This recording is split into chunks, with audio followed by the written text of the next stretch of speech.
Shabbat Shalom, Most High Christ bless. Welcome to another class of Israel Evolves. And today's lesson is pretty much based on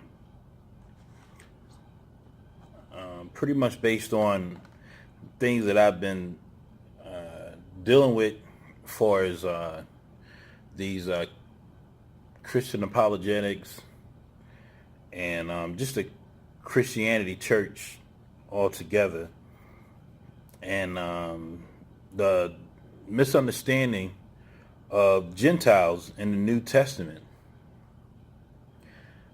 being confused with the Gentiles of the Old Testament. So today I'm gonna do my best by the Most High power in Christ to try to clear it up, to make it clear, because the Lord is no author of confusion. And he makes it very simple. But if you don't study the history throughout the scriptures and all you study is the New Testament, you're really going to be lost, because you're not going to understand what Paul is talking about. You know, before I go into the scriptures, I got to explain that when Paul was speaking to the Gentiles in the New Testament, he had to do so in a way that it didn't rouse suspicion with our captors, or those that was ruling over us, which were the Romans and the Greeks. He had to do it in a manner of which our people will understand, because they knew the history, and the other people that were standing guard, or the centurions that were standing over us in these churches, would go right over their heads. That was the whole purpose.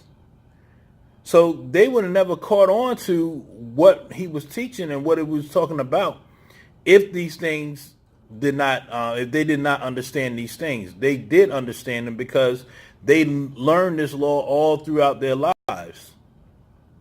The fact is, and when they were cast out of the kingdom, when it was one kingdom, which is Israel, when they were cast out, they went heavy into idolatry and forgot a lot of the things. And all they were doing was, number one, reteaching them these things, and number two, showing them Christ was the way for our salvation.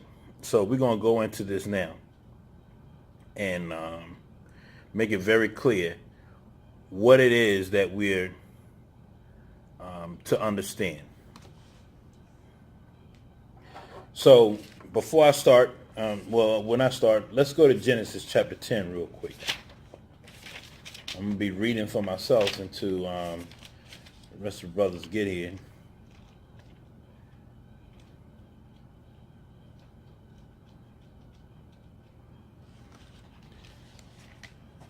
So in Genesis chapter 10, this is known as the table of the table of nations. That's what it's known as. In chapter 10, verse 1. Now these are the generations of the son of Noah, Shem and Ham and Japheth. And unto them were sons born after the flood. The sons of Japheth, Gomer and Mogad and Madiah and Javan and Tubal and Mishiach and Tyrus. And the sons of Gomer, Ashkenaz and Repah and Togarmah. So now we're going through the nations of who these people are, coming from the sons of Noah. And we're going to jump down to verse 5, when it says, by these were the isles of the Gentiles divided in their lands, everyone after his tongue and after their families in their nations. Period. So now here in the Old Testament, you're seeing the Most High is determining who are the Gentiles based on their nations, right?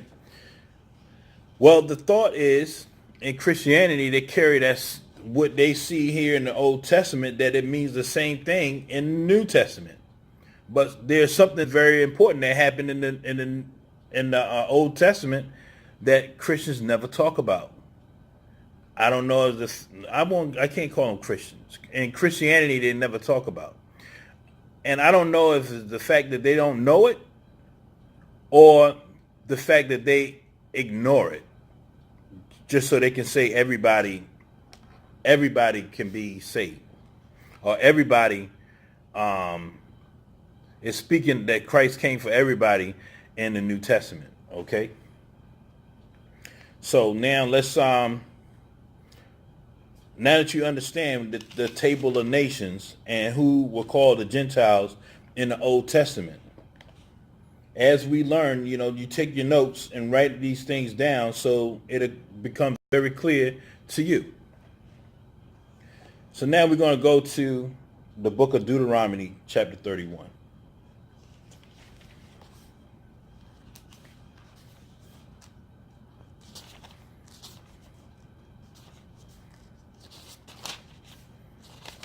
Because Moses says something very important in the very beginning when he was giving us the laws. And after the laws were given, he said something very important because he knew what Israel was going to do.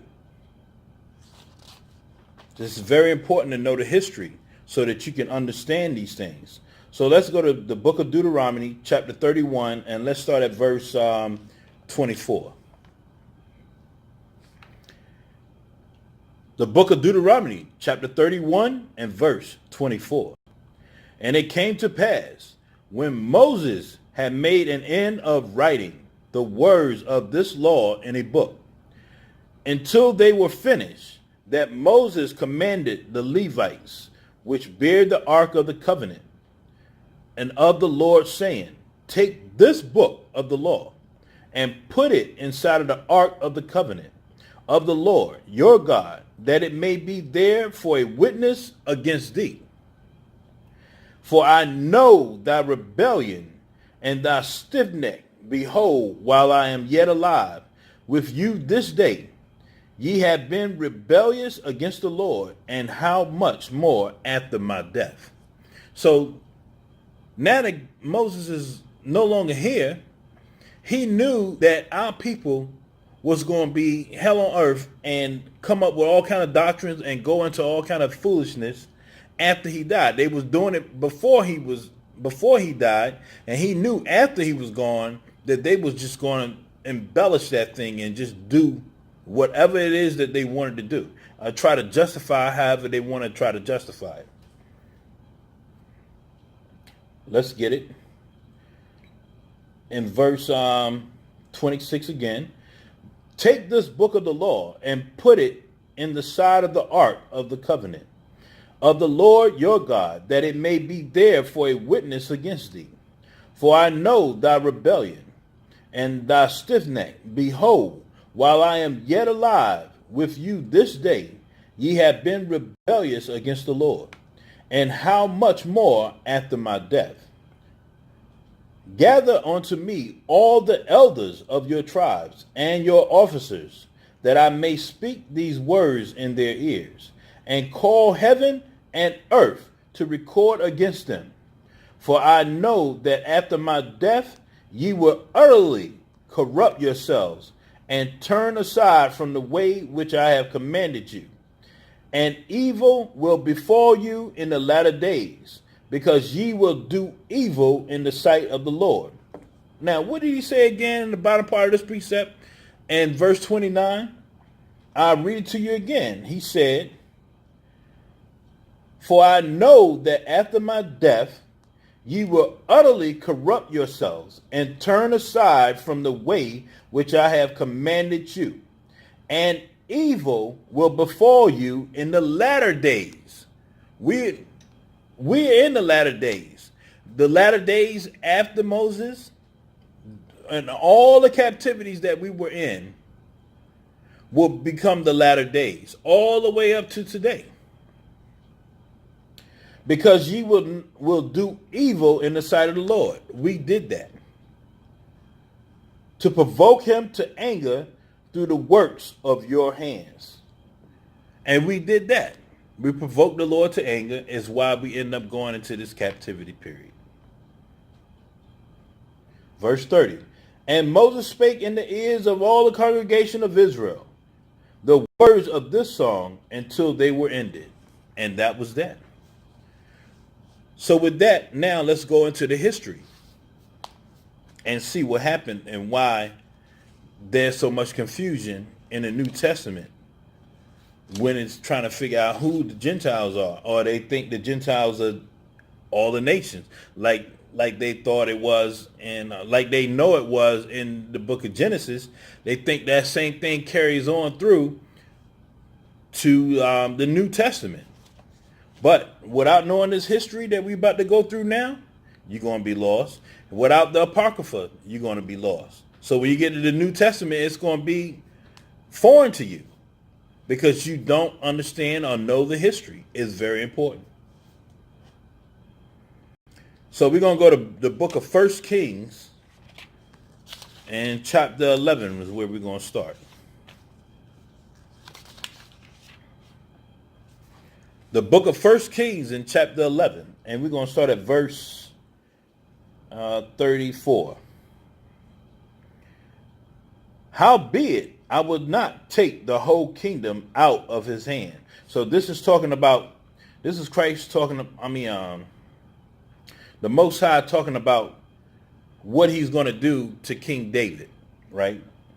And King Solomon. And in the time that this is going to come to pass. So verse 34, howbeit will I not take the whole kingdom out of his hand, but I will make him prince all the days of his life, for David my servant's sake, whom I chose, because he kept my commandments and my statutes. But I will take the kingdom out of his hand, and will give it unto thee, even 10 tribes. So right there, you see the Lord say he's going to take 10 tribes from King David, okay?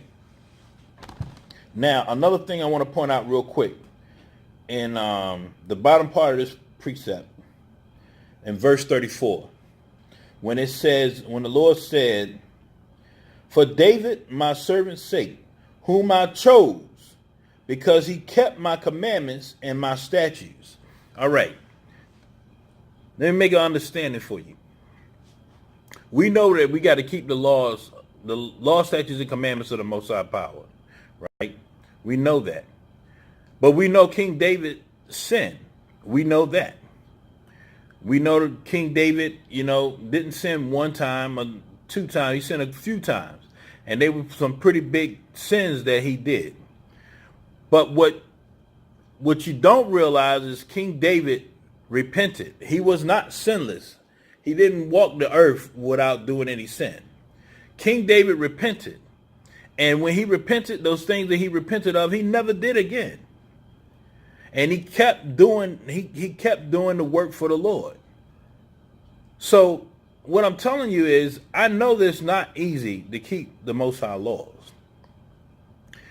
But what I will say is, don't willfully sin. Repent if you do sin. And don't do those things no more. You do this, you will get the kingdom.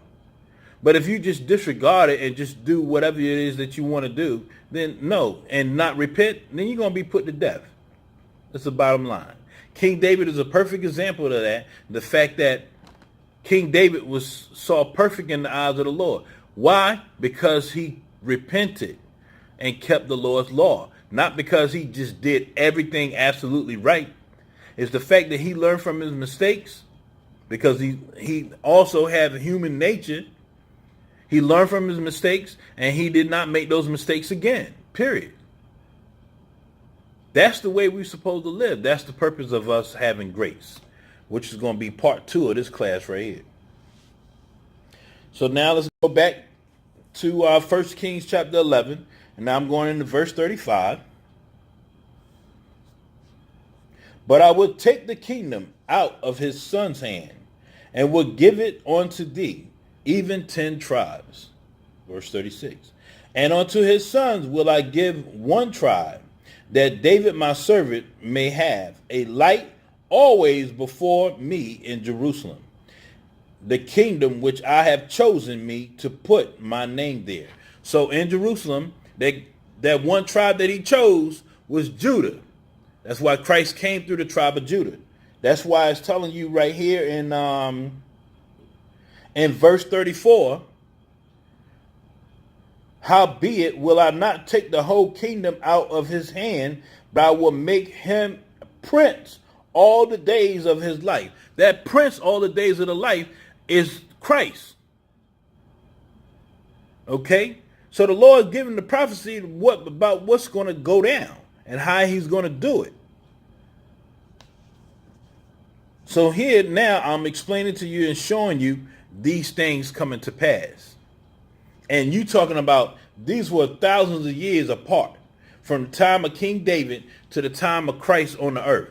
These are 1,000 years apart. This is not a 100 years or 200 years. We talking about thousands of years apart from the time that this was prophesied till the time is actually happening.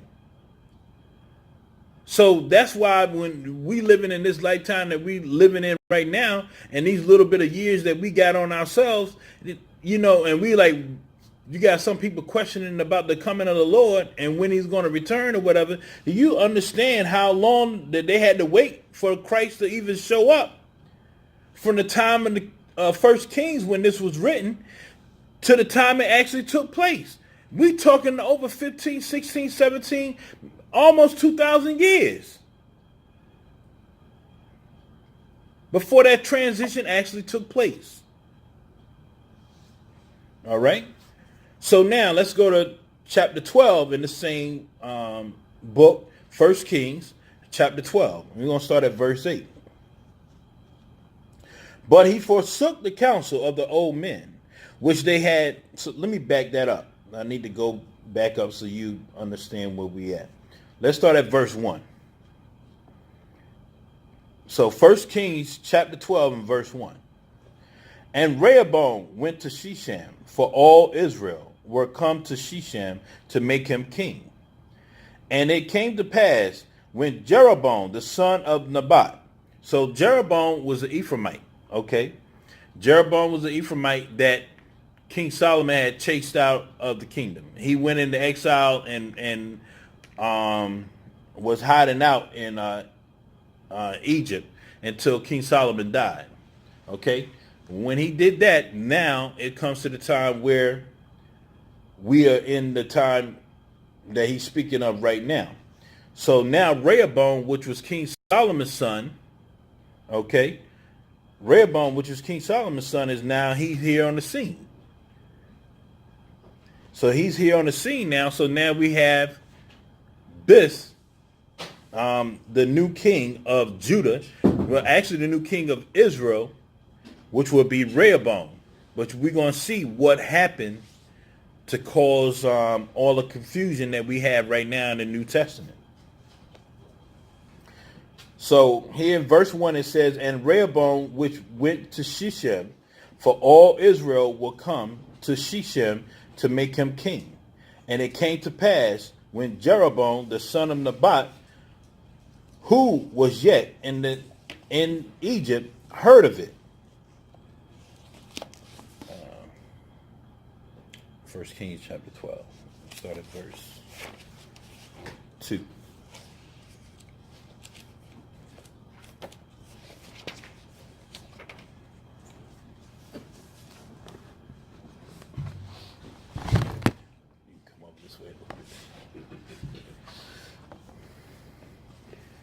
Right now?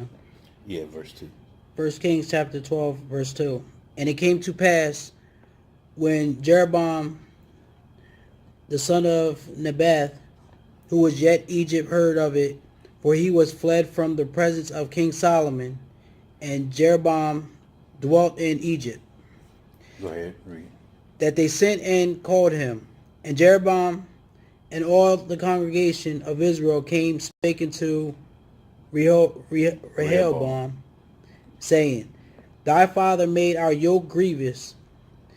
Now therefore make thou grievous service of thy father, and his heavy yoke which he had put upon us lighter, and we will serve thee. So stop right there.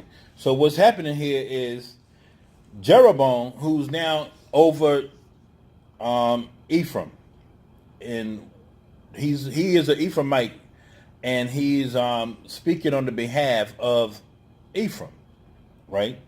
And what he's saying is, your father, which was King Solomon, had put a heavy yoke on us, meaning that because these 10 tribes, the Ephraimites, that we speaking of, and in the 10 tribes that was following them, they went into heavy idolatry. Worshiping the golden calf, so on and so forth. Right? That's why King Solomon did what he did to them. And he ran. Jeroboam ran.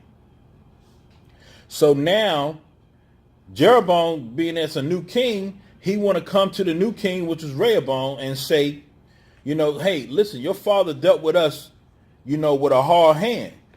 Why don't you lighten up that hard hand, and then we'll serve you like you want us to serve. That way we can all be together. So go ahead, read. And he said unto them, Depart yet for 3 days, then come again to me. And the people departed. So stop right there. So now, Rehoboam's answer to Jeroboam was, depart from me for 3 days, and in 3 days I give you an answer to what you just asked me. Read. And King Rehoboam consulted the old men that stood before Solomon his father while he yet lived, and said, How do ye advise that I may answer this people? Start right there. So now, King Rehoboam went to the elders, right, that was there when his father was ruling, which was King Solomon. He went to the elders and he asked the elders, how should he deal with Jeroboam and Ephraim? How should he deal with them based on the things that they've done in the past? What should he do now? Now listen to what the elders told him. Read. And they spake unto him, saying, If thou wilt be a servant unto this people this day, and wilt serve them and answer them, and speak good words of them, then they would be thy servants forever. Stop right there. So that the elders is telling him that if you speak to them and make them servants unto us, meaning that we serve all together, that we speak good words, meaning that you tell them what they need to hear and let them lighten the yoke like they ask and do the things that they want us to do, then they will be with us forever. But listen, go ahead. But he forsook the counsel of the old men which they had given him, and consorted with the young men that were grown up with him, and which stood before him. So stop right there. So now, King Rehoboam, which is King Solomon's son, he disregarded what the elders said to him that were the elders during the time of his father, Solomon. He disregarded what they said, and he went to his homies that grew up with him. And the homies that grew up with him, those the people that he went to, and he did what they was telling him to do. Go ahead, read that. And he said unto them, What counsel give ye that we may answer this people, who has spoken to me, saying, Make the yoke which our father did put upon us lighter? And the young men that were grown up with him spake unto him, saying, Thou shalt thou speak unto the people that spake unto thee, saying, Thy father made our yoke heavy, but make thou it lighter unto us. Thus shalt thou say unto them, My little finger shall be thicker than my father's lion. So stop right there, Lauren. So stop right there. So now, not only young men gave Rehoboam what he should say to these to Jeroboam, he told them that not only is he going to make the yoke that King Solomon put on them heavier, right? But he's saying to them that thus shalt thou say unto them, My little finger shall be thicker than my father's loin. So he's speaking of his father's privates, his rod. He's saying that my little finger is going to be thicker than that, what I'm about to lay on you cats now. That's what he's saying. I'm going to lay it down exactly what's happening, what's going on. So this is what the young men told Rehoboam that counseled him, and how to deal with Jeroboam. But read. And now, whereas my father did laid you with a heavy yoke, I will add to your yoke. My father hath chastised you with whips, but I will chastise you with scorpions. So So Jeroboam and all the people came to Rehoboth the third day, as the king has appointed, saying, "Come to me again the third day." So stop right there. So now Jeroboam came to. They already got the plan already in play. What they're going to do, right? Now Jeroboam is coming back to Rehoboam in the third day to hear what he have to say about if they're going to take the yoke off of him, off Jeroboam and the Ephraimites, or they're not going to do it. So now that's where we at right now. So verse 12, read verse 13. And the king answered the people roughly, and forsook the old men's counsel that they gave him, and spake to them after the counsel of the young men, saying, My father made your yoke heavy, and I will add to your yoke. My father also chastised you with whips, but I will chastise you with scorpions. Wherefore the king hearkened not unto the people, for the cause was from the Lord. So stop right there. So now Rehoboam told Jeroboam what he had to tell him, right? He straight went in on him. And now we're looking at right here in verse 15, right? We're looking at verse 14, when he said that this counsel, he's going to make the yoke heavier on the people. And he said, I will add to the yoke, meaning I will add to the what's the best word for me? To the oppression that my father had on you, I'm going to add to that. And he said he's going to chastise them with scorpions. His father did it with whips. I'm going to do it with scorpions. So go ahead, read verse 15 again. Wherefore the king hearkened not unto the people, for the cause was from the Lord. So where was the cause from? The Lord. The Lord. That he might perform.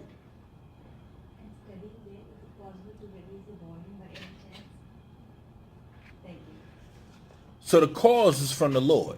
Okay? So that's where its cause come from. It came from the Most High power. Because of that, now you see why the Lord is doing what he's doing. So go ahead, read, brother. That he might perform his saying, which the Lord spake unto Ahijah and Shilonite, unto Jeroboam the son of Nebat. So when all Israel saw the king hearken not unto them, the people answered the king, saying, What portion have we in David? So stop right there. So now you see right here where he said, so when all Israel saw that the king hearkened not unto him. Now we see a clear distinction that there's a split. See, before we had Rehoboam, who's speaking on the behalf of Judah. Now we see right here when the scriptures say all Israel, right? It says all Israel saw that the king hearkened not unto them. That the people answered the king, saying, What portion have we with David? Now King David was a Judite. King David was the king over all Israel when the Israelites was one nation. Now we already see the beginning of the split. Go ahead, read. Neither have we inheritance in the sons of Jesus to your tent. Jesse. So Jesse is Jesse, king. okay. Yeah, Jesse is King David's father. That's King David's father is Jesse, and that's King Solomon's grandfather. Okay, so he's saying, what inheritance do we have with Jesse? The son of Jesse. Right, the son of Jesse. So go ahead, read the next part. To your tents, O Israel, now see to thine own house. David, so Israel departed unto their tents. So now Israel left. He left from David and went on to their tents, meaning that they separated themselves from King David, King Solomon's, King Rehoboam. They separated themselves from Judah and went on to their own thing. Okay? That's what they did. So go ahead, read down. Go ahead, read. O Israel, Now see to thine own house, David. So Israel departed into their tents. But as for the children of Israel which dwelt in the cities of Judah, Rehoboam reigned over them. So stop right there. So now says when it says, but as far as the children of Israel, which dwelt in the cities of Judah, Rehoboam reigned over them. So when you look at the map of how the Lord has split up the land between all the Israelites, okay, the only tribe that didn't have land was Levi. But Judah, which was in the middle, right, and going to the southern part of Israel, we had Judah. Then you had Benjamin, that their land was right next to Judah. So that's what it's talking about right here when it's saying that Judah and the Israelites that was within the land where Judah was, these now we talking about Judah and Benjamin that were together. Go ahead, read. Then King Rehoboam sent Adoram, who was over the tribute, and go ahead. And all Israel stoned him with stones. So stop right there. So now where it says right here, then King Rehoboam sent Adoram, who was over the tribute. So all the taxes that had to be paid to the king from all the tribes, King Rehoboam sent Adoram there to go get their portion of from the 10 tribes, which were known as Ephraim or Israel, okay, and later became what we know as the Gentiles. Well, anyway, they went to go get the money, and these cats stoned them, okay? They stoned the tax collector. Read. That he died. Therefore, King Rehoboam made speed to get him up to his chariot to flee to Jerusalem. Okay, so now, when this word got back to King Rehoboam, he was getting the army together to go out there to bust off in their behind. So go ahead, read. So Israel rebelled against the house of David unto this day. And it came to pass when all Israel heard that Jeroboam was come again, that they sent and called him unto the congregation and made him king over all Israel. There was none that followed the house of David, but the tribe of Judah only. And when Rehoboam was come to Jerusalem, he assembled all the house of Judah, the tribe of Benjamin, 180,000 chosen men, which were warriors, to fight against the house of Israel, to bring the kingdom again to Rehoboam, the son of Solomon. Okay, so now what we have here, Judah and Benjamin was coming together, right? They built up the army, which are all these warriors, to go onto Israel to bring the kingdom back together, because they see now that they trying to separate themselves from us. So we're gonna go there and we're gonna make them come back. That was the plan. So let's see what happened. Verse 22. But the word of God came unto Shemaiah, the man of God, saying, Speak unto Rehoboam, the son of Solomon, king of Judah, and unto all the house of Judah and Benjamin, and to the remnant of the people, saying. So stop right there real quick. So now right here in verse 23, when you see it says, Speak unto Rehoboam, the sons of Solomon, the king of Judah, and unto the house of Judah and Benjamin, and the remnant of the people. The remnant of the people that they're speaking about, this is talking about all the 10 tribes did not leave and go with Jeroboam. Some of them stayed. This is what this is talking about. This is what it means when it said that and the remnant. So not all the people, not all Ephraim and Manasseh and so on and so forth went with Jeroboam. Some of them stayed with Judah. Go ahead, read. Thus saith the Lord, Ye shall not go up nor fight against your brethren, the children of Israel. Return every man to his house, for this thing is from me. They hearkened therefore to the word of the Lord, and returned to depart according to the word of the Lord. Then Jeroboam built Shechem in Mount Ephraim, and dwelt therein, and went out from thence and built Peniel.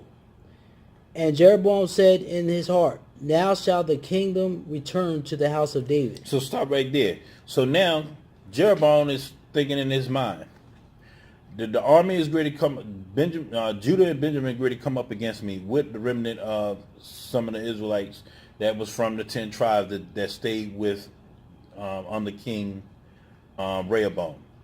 Now they're coming to get me. So now I got to do something to keep the people I got with me to stay with me. That's what his mindset is. So go ahead, read. Then and Jeroboam said in his heart, now shall the kingdom return to the house of David. If this people go up to do sacrifice in the house of the Lord at Jerusalem, then shall the heart of this people turn again unto the Lord, even unto Rehoboam king of Judah, and they shall kill me and go again to Rehoboam king of Judah.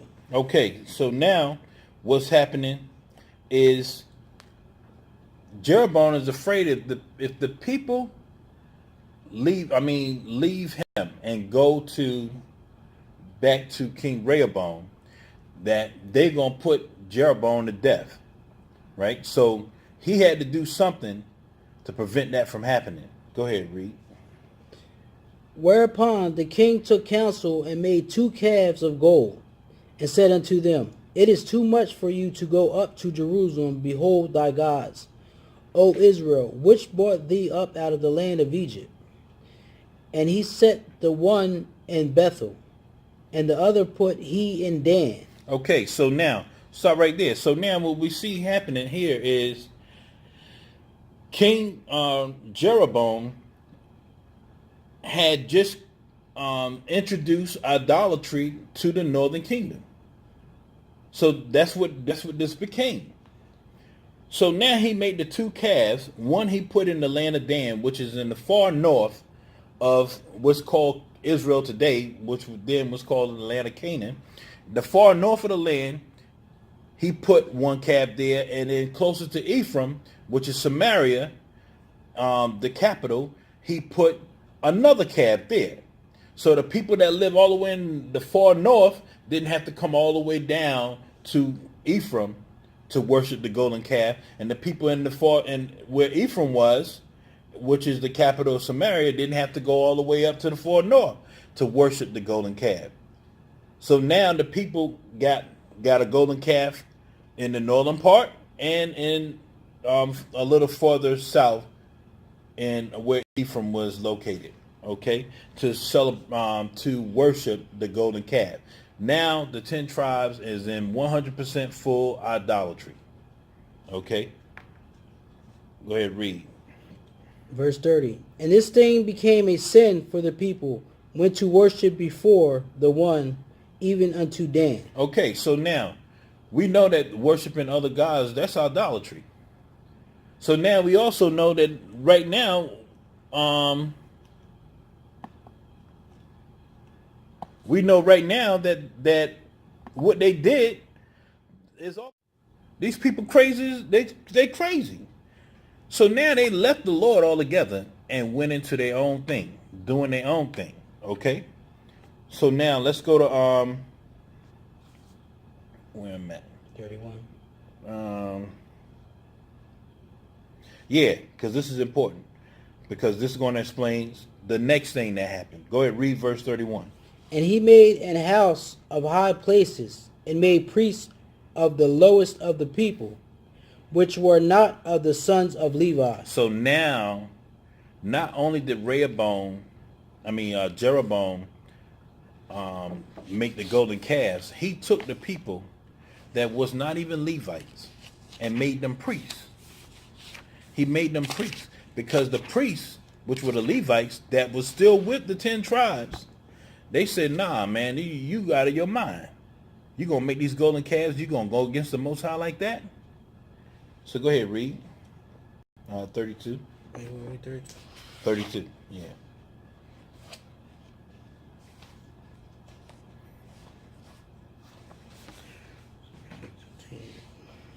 1 Kings chapter 12, verse 32.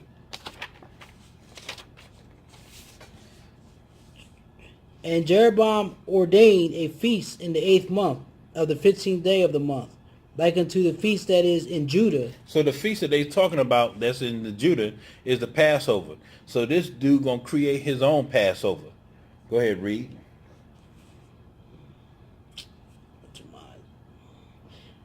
In Judah.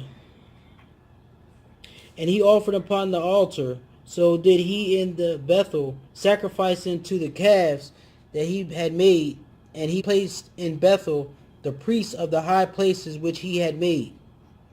So he offered, upon the altar which he had made in Bethel the 15th day of the 8th month, even in the month which he had devised of his own heart, and ordained a feast unto the children of Israel, and he offered upon the altar and burnt incense.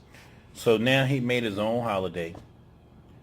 He did his own thing with the 10 tribes and worshiping an idol god. This is his way of trying to keep the tribes together. Now we're about to see what effect this had on everything, because we see now there's already a split between Judah, which was Judah and Benjamin still at this time, and Israel, which was the 10 tribes, including Levites at this time. So let's go to 2 Chronicles and get verse chapter 11.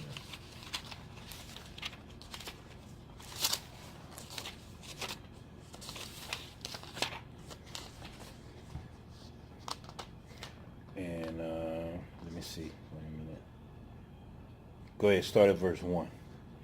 And when Rehoboam was come to Jerusalem, he gathered of the house of Judah and Benjamin 180,000 chosen men, which were warriors to fight against Israel, that he might bring the kingdom again to Rehoboam. But the word of the Lord came to Shemaiah, the man of God, saying, Speak unto Rehoboam, the son of Solomon, king of Judah, and to all Israel and Judah and Benjamin, saying. Stop right there. So now we seeing right here that we read in the 2 Chronicles another account of what took place that we read in 1 Kings chapter 12. Right? That's what we're learning right now.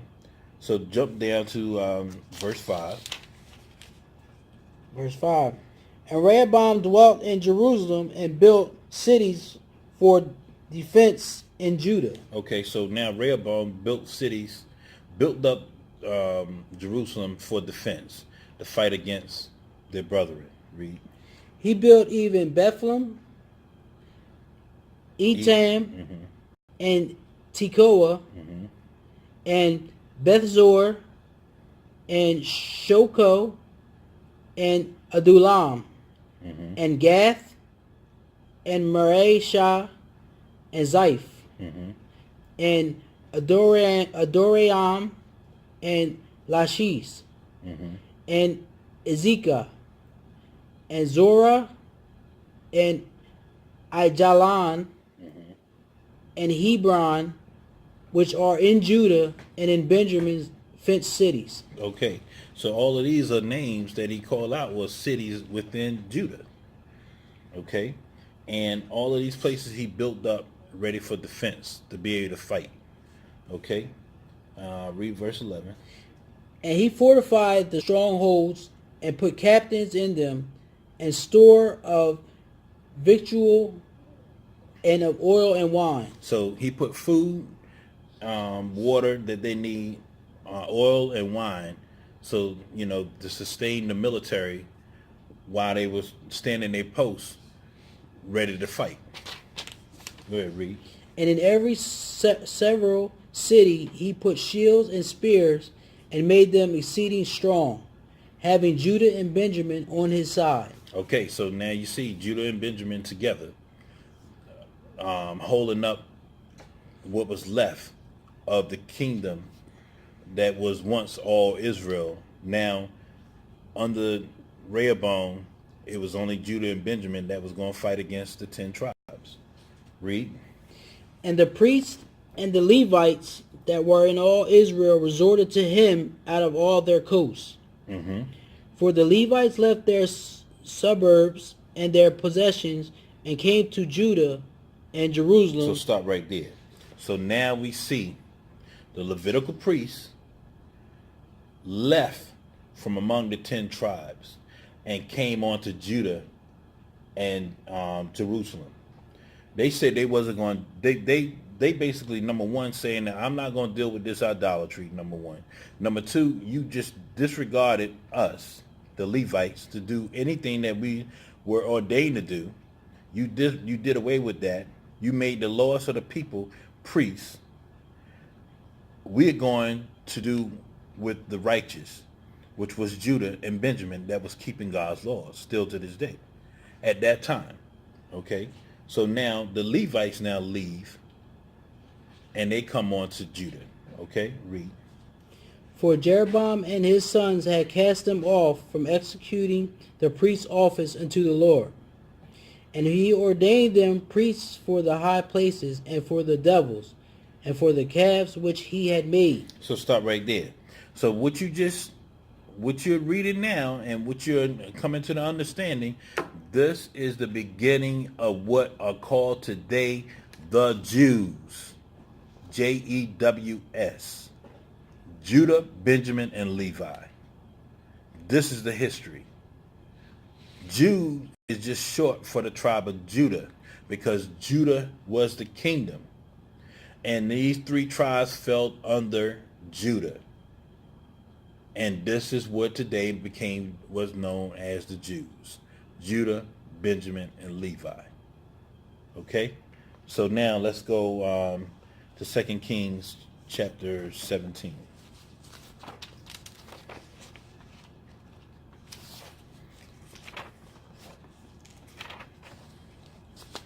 And let me see. You start at verse 1.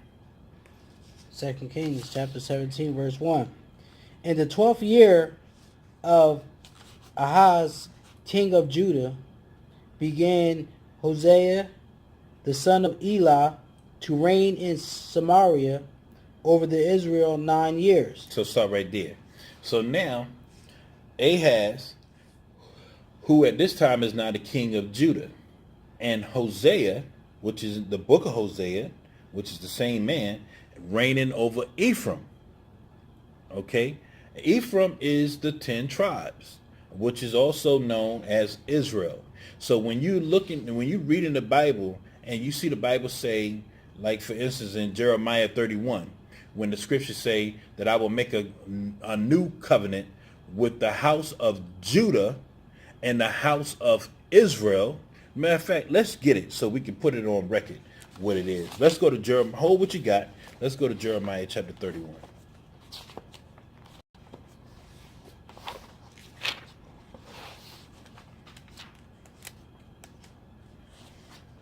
And I want you to start at verse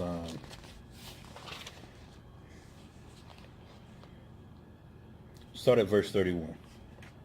Jeremiah chapter 31 verse 31. Behold, the days come, saith the Lord, that I will make a new covenant with the house of Israel and with the house of Judah. So stop right there. So now we know that the kingdom is split. This is the same thing we're reading right now. And the same thing that we're coming to the understanding to see what the 2 kingdoms were. Judah was one kingdom, which is the southern kingdom, and Israel, which is the northern kingdom. Okay? So this split that you see. Go ahead, read verse 32 real quick.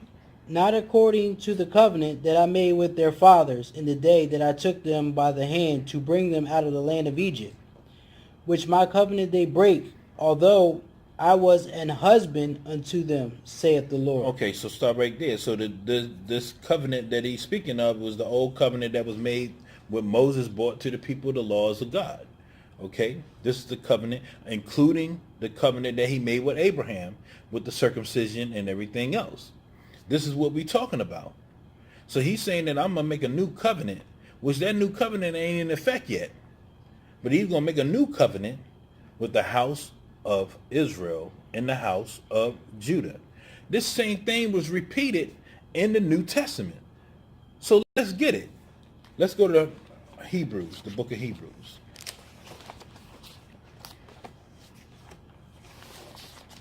And go to Hebrews chapter 8 and start at verse 7. Hebrews chapter 8. Matter of fact, start at verse 6. Hebrews chapter 8, verse 6. But now hath he ordained a more excellent ministry, by how much also he is the mediator of a better covenant, which was established upon better promises. Mm-hmm. So now he gonna make a better. He gonna make the old covenant. He gonna make it better. Read. For if that first covenant had been faultless, then should no place have been sought for the second. Mm-hmm. Read. For finding fault with them, he said, Behold, the days come, saith the Lord, when I will make a new covenant with the house of Israel and with the house of Judah. Read. Not according to the covenant that I made with their fathers in the day when I took them by the hand to lead them out of the land of Egypt, because they continued not in my covenant, and I regarded them not, saith the Lord. Read. For this is the covenant that I will make with the house of Israel after those days, saith the Lord. I will put my laws into their minds, and write them in their hearts, and I will be to them a God, and they shall be to me a people. So stop right there. So you see, right here in verse 9, when he said, not according to the covenant that I made with their fathers, isn't that the same thing that we just read in Jeremiah? Yeah. So we know that the prophecy that was made during the time of Jeremiah, was now repeated in the book of Hebrews. But we know that this thing didn't happen yet, because the Lord said what? In verse 9, he said in verse 10, he said he's going to put the laws, right? Yeah, into their minds. Right? That's what he said he's going to do. And they shall be to me a people. But the most important part of that verse is when the beginning of verse 10, he said, for this is the covenant that I will make with the house of Israel. So what he's telling you, that now at this point, it's no more two kingdoms. It's only one. And that also, with that one kingdom, meaning 12 tribes would no longer be the house of Judah and the house of Israel. It would just be the house of Israel like it was in the very beginning. And then he said he's going to put the laws in our minds and in our hearts, meaning that we won't be discussing what scriptures say anymore. You understand how simple that is? We won't be talking about, oh no, the scripture mean this. Oh no, you taking it out of context, brother. You see what I'm saying? It won't be no more of that. Because now the law is in your heart. Everybody going to be on the same accord. Mm-hmm. Everybody going to understand exactly what the scriptures say. That ain't happened yet. That means that we are not under the new covenant yet. It's plain simple as that. Now let's go back to 2 Kings chapter 17. And let's see what we was at. We was holding. We was in 2 Kings chapter 17. And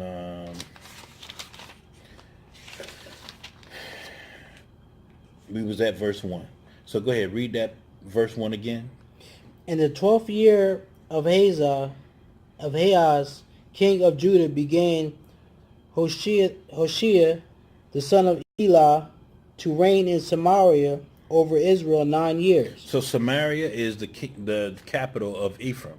Jerusalem is the capital of Judah. Okay? So Samaria, what he's speaking about right now, when he reigned over Samaria, meaning that even to this day, you think that the people that when we have these lands that we have in the United States or wherever other country they're out there, whatever the case may be, the person that's running the kingdom, right, is in the middle of whatever they call the land that they actually run. So like for instance, in Pennsylvania, the middle of Pennsylvania is Harrisburg. That's where the governor be at. Okay? In New Jersey is Trenton. That's where the governor be at. So this is the same thing that we're reading here. This is the same thing this is where they get it from. So in Ephraim, the capital was Samaria. Judah, the capital was Jerusalem. United States, it was only 13 colonies. So the middle of those 13 colonies, which became Washington, D.C. They didn't decide that they're going to make a new capital because the United States expanded and became 50 states. They left it as D.C. because that was the original 13 colonies. And D.C. was in the middle between Florida and all the way up to New England, the New England states. People, this thing is not no rocket science. It's real simple. The Lord is not no author of confusion. So what we bringing forth to show you that it's no mystery into finding out who the Gentiles are in the New Testament. Okay, so with that being said, let's drop 2 Kings, so we won't be pressed for time. Let's jump straight. Let me check this out real quick before I even jump to Isaiah. Let me see something.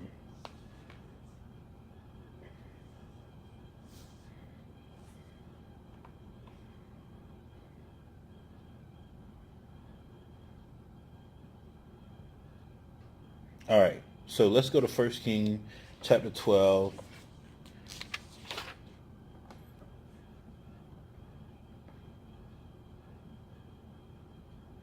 And let's start at verse 17. 1 Kings chapter 12, verse 17. But as for the children of Israel, which dwelt in the cities of Judah, Rehoboam reigned over them.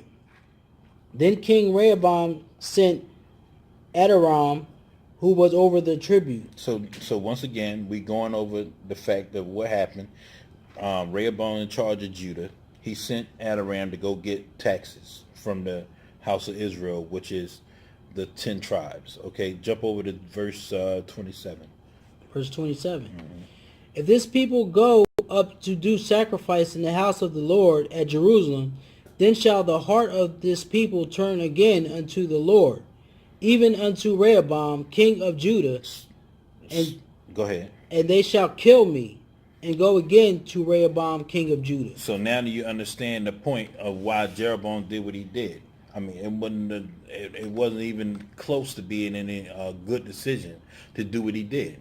He chose to stop the people from going to Jerusalem to keep the Passover like they normally would do, figuring that they would turn against him and come back and tear his behind out of the frame.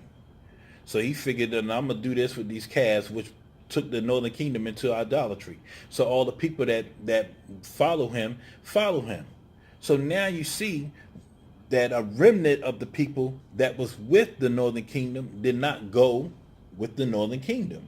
They stayed with Judah, Benjamin, and now later on we find out, after we read in the 2nd Chronicles, that Levi also joined, which created the Jews. So these Jews were the Judah, Benjamin, Levi, which was the majority, and then the remnant of the 10 tribes, which also were known as the Jews as well. It's real simple. So with that being said, let's jump over to Isaiah. So now you're about to understand the purpose of what you read in 2 Kings chapter 17 when it was talking about Ahaz and Hosea. So let's go to chapter 7. Isaiah chapter 7. And start at verse 1. Isaiah chapter 7, verse 1. And it came to pass in the days of Ahaz, the son of Jotham, the son of Uzziah, king of Judah, that Rezin, the king of Syria. So stop right there. So Rezin is the king of Syria. Syria is a country or a people outside of the 12 tribes. Period. Okay? So now you're about to see what the plot is and what the drama was. Read. And Pekah, the son of Remaliah, king of Israel, went up toward... Okay, so start right there. So Pekah, who's the son of Remaliah, who's the king of Israel. Okay? He's over the 10 tribes. Okay? So now you're going to see the king of another nation along with the king of Israel. Let's see what happened. Read.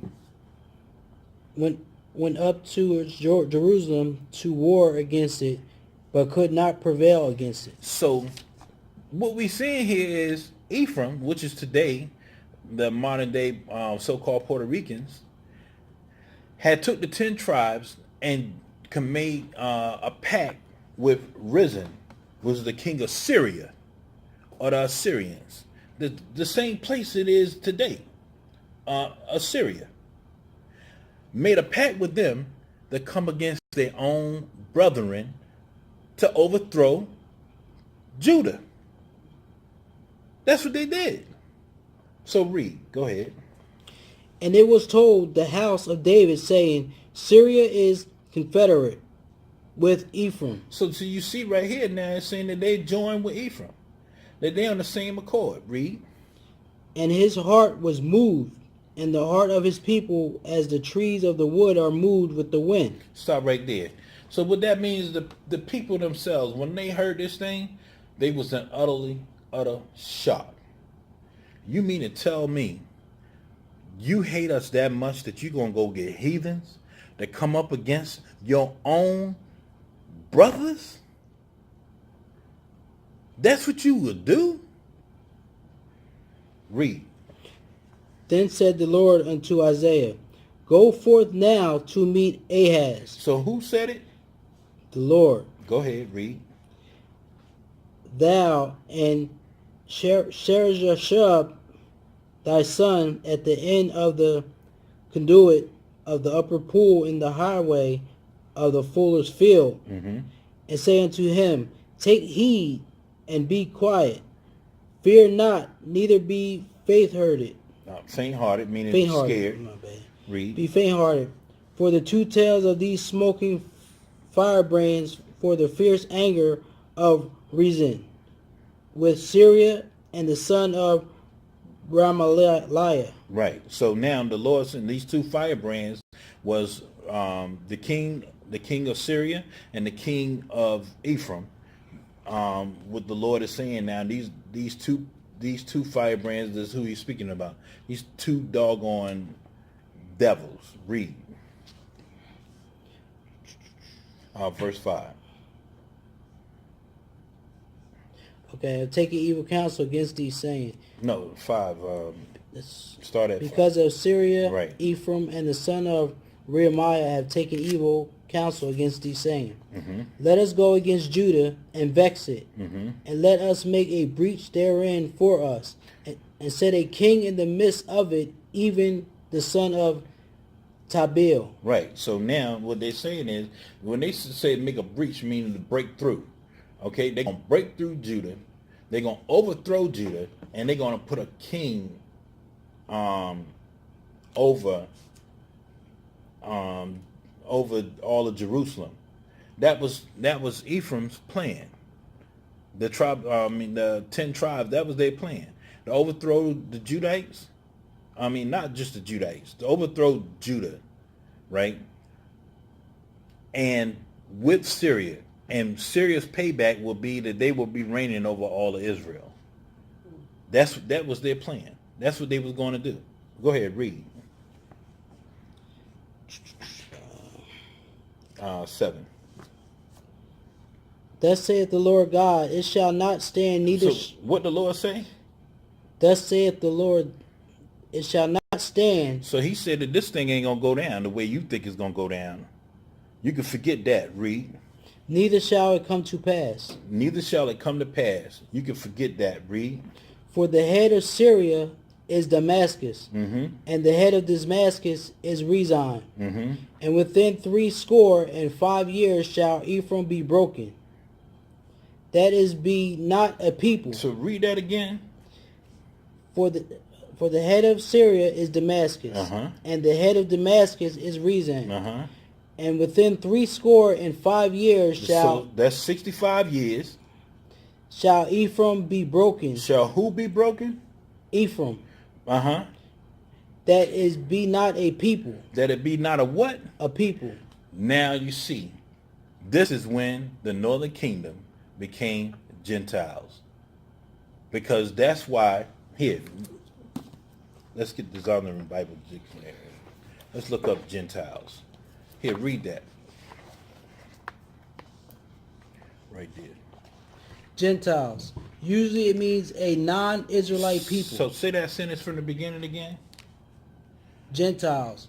Usually it means not... usually, stop right there. Usually means that sometime it is, sometime it ain't. Read. Not a Israelite people.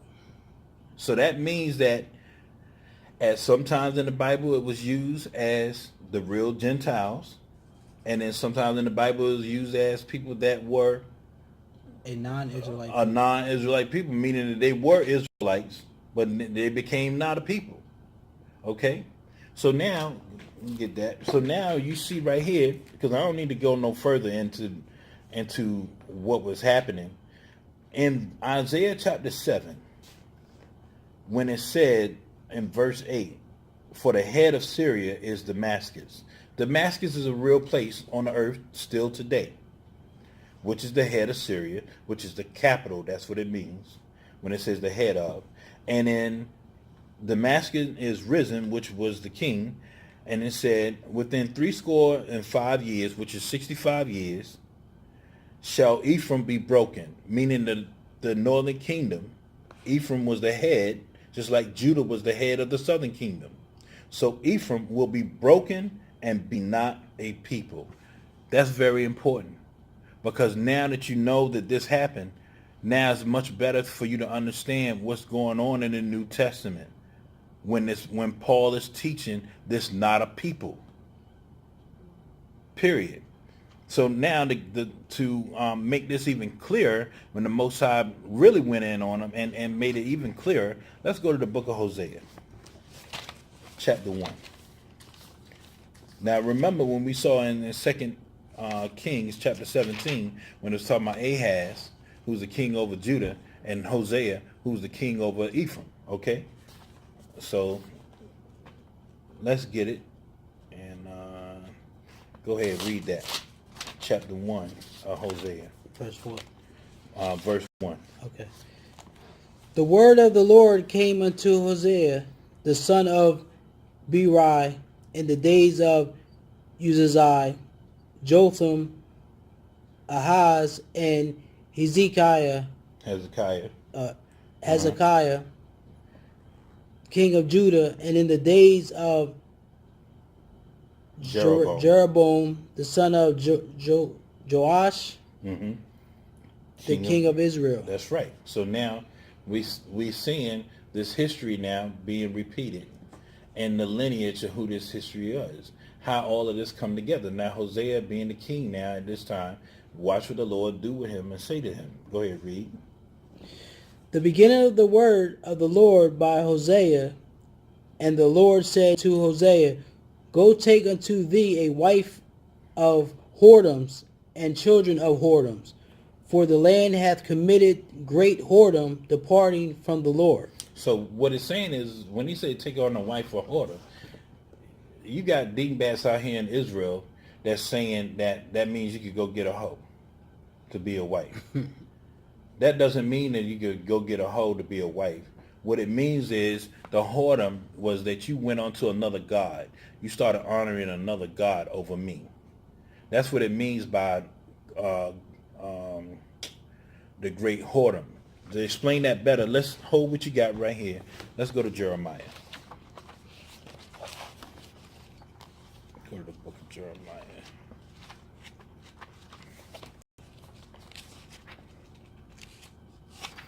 Go to chapter 3. Go to chapter 3 and read verse 1. Jeremiah chapter 3, verse 1. They say, if a man put away his wife, and she go from him, and become another man's, shall he return unto her again? So stop right there. So now this is what's called a similitude or parable.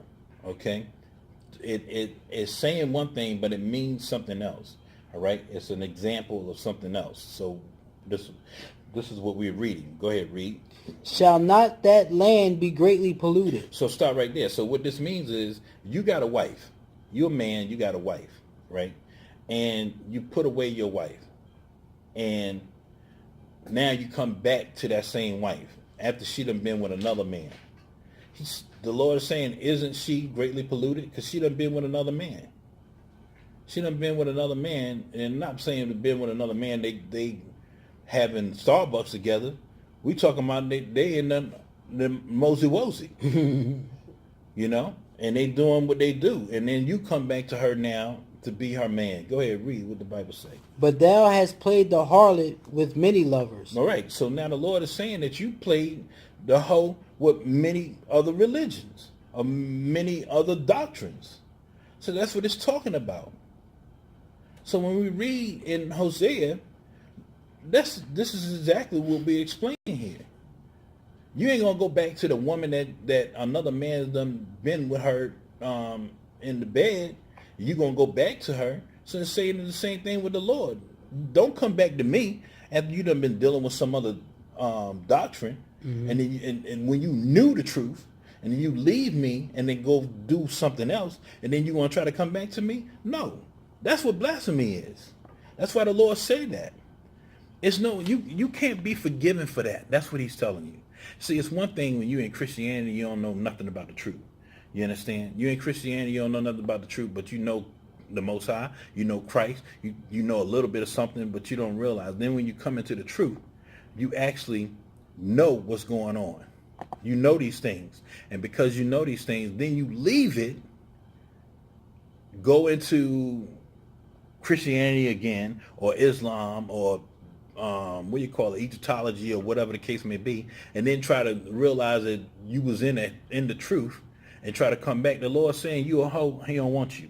Mm-hmm. He don't want you because you've been greatly polluted. Because that doctrine that you got in your head now is still going to be there. You're going to be trying to mix it. That's why you see brothers and sisters out there now mixing Egyptology with the scriptures, even their names. You see those people with their names spell Israel, they spell it with a Yirael, but the E-L, they put apostrophe, and they put E-L. That's meaning they're combining Israel with the Kemetic science, or combining Israel with Moorish science. Mm-hmm. That's what they're doing. The Lord don't want you. You a hoe. That's the bottom line. So now let's go back to Hosea, and let's finish up with verse 2. Chapter 1, verse 2. The beginning of the word of the Lord by Hosea, and the Lord says to Hosea, go take unto thee a wife of whoredoms, and children of whoredoms, for the land hath committed great whoredom, departing from the Lord. So they departed from the Lord by going into worshiping their idol gods, the golden calves. Read. So he went and took Gomer, the daughter of the Beliam, mm-hmm. which conceived and bare him a son. Mm-hmm. And the Lord said unto him, call his name Jezreel, for yet a little while, and I will avenge the blood of Jezreel upon the house of Jehu, and will cause to cease the kingdom of the Lord of Israel. So he said the Most High said, name this kid Jezreel. And he said he going to, his name mean that he's going to cease the kingdom of the house of Israel. That's what he's telling you. This man named Jezreel, that's what it means. He's ceasing the house of Israel, which is the 10 tribes. They're no longer going to be part of the tribes. That's what he's telling them.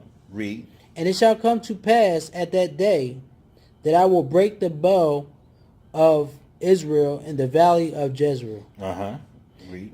And she conceived again and bare a daughter. And God said unto him, Call her name Lo Ruhamah, for I will no more have mercy upon the house of Israel. But So stop right there. So now the Lord saying that this second child, name her Lo Ruhamah, for I will no more have mercy upon the house of Israel. Meaning he had no more mercy upon the northern kingdom. Okay, that's what he's saying. Go ahead, read. But I will utterly take them away. So he did take them away. That's when we went into captivity, in the Assyrian captivity first. Okay, read. But I will have mercy upon the house of Judah. So he said he's going to have mercy on the house of Judah because Judah was still keeping God's laws. Judah, Benjamin, and Levi. He had mercy on us. Go ahead, read.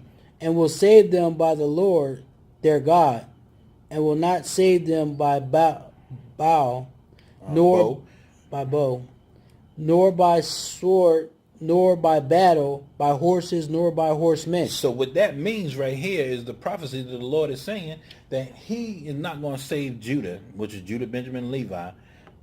He will save them, not do to them what he did, what he's going to do to the northern kingdom, but he won't save us from the bow nor the sword, which that's why the Romans in 70 AD conquered us and put our behinds in slavery.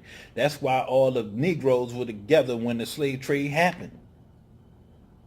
This explains why that all of that took place the way that it did. So the armies that came against us, he wasn't going to save us from that. We were going to go through that thing, but he wasn't going to let what happened to us, what happened to the northern kingdom was going to be far, now I won't say far worse. It was going to be before what happened with us, hundreds of years before what took place with us. So we was chilling much longer than Ephraim, the northern kingdom, and had a decent life before them until they came. They went into captivity with the Assyrians. Then they was going from captivity to captivity until they left and came over to this side of the earth. Okay, and then they thought they was chilling over there, and then Esau came over there and bust them in the behind. You understand what I'm saying? So that's what it means by